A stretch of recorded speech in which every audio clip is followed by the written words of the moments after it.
श्वेता, बिल्कुल इस पूरी घटना के बाद सिर्फ एक सवाल नहीं, कई सारे सवाल खड़े हो रहे हैं और इन सवालों की फहरिस्त में वो सभी लोग शामिल हैं जो कहीं ना कहीं से कसूरवार हैं। हमारे ठीक पीछे इमारत में लगी इस आग के, और इस आग में जिस तरह से 7 वो मासूम जिन्होंने शायद इस चारदीवारी से बाहर की दुनिया भी नहीं देखी थी, उनको चारदीवारी से बाहर निकलकर वो दुनिया भी देखनी थी, लेकिन उससे पहले उन 7 बच्चों की जिंदगियां छीन ली जाती है।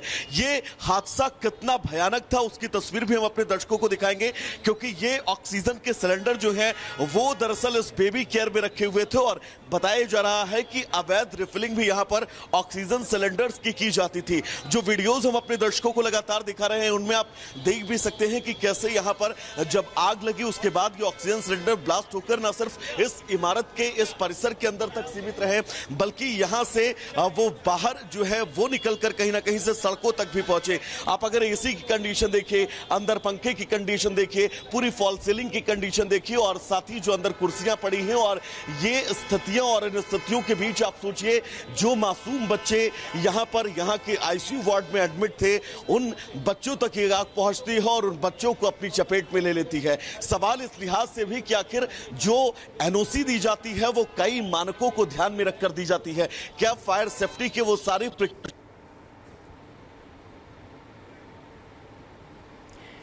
तो देखिए वैभव आपको दिखा रहे थे किस तरीके से जो बेबी केयर सेंटर है वहां पर कितनी सारी चीजों को नजरअंदाज किया गया, बहुत बड़ी लापरवाही सामने आई। इसी बीच एक और बड़ी खबर आपको बता दें हट जाओ भाई, तारों से हट जाओ, निकल कि किस तरीके से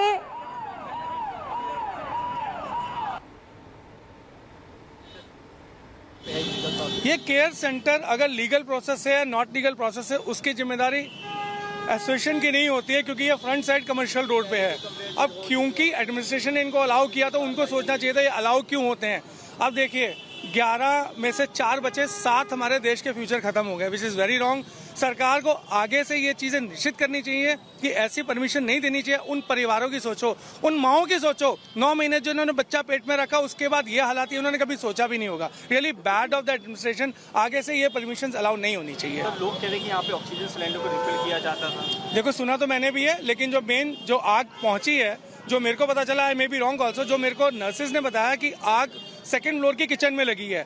किचन से आग लगते हुए नीचे आई है, जिससे ऑक्सीजन सिलेंडर यहाँ से 400 मीटर दूर जाके पड़े हैं। आप शुक्र मानिए ऑक्सीजन सिलेंडर की वजह से कोई जान का नुकसान नहीं हुआ, माल का नुकसान जरूर हुआ। लोगों के बाउंड्री वॉल्स टूटे हैं, लोगों के सामान खराब हुए हैं, गाड़ियों के शीशे टूटे हैं, लेकिन किसी जान का ऑक्सीजन सिलेंडर से कोई भी नुकसान नहीं हुआ। हमने सोसाइटी के लोगों से बातचीत की तो उन्होंने कहा कि हम कई बार यहाँ की कंप्लेन कर चुके हैं, सिलेंडर यहाँ पे आते हैं। ऑब्वियसली इंडिविजुअल कंप्लेंट्स हुई होंगी तो उन पे एक्शन नहीं लिया गया।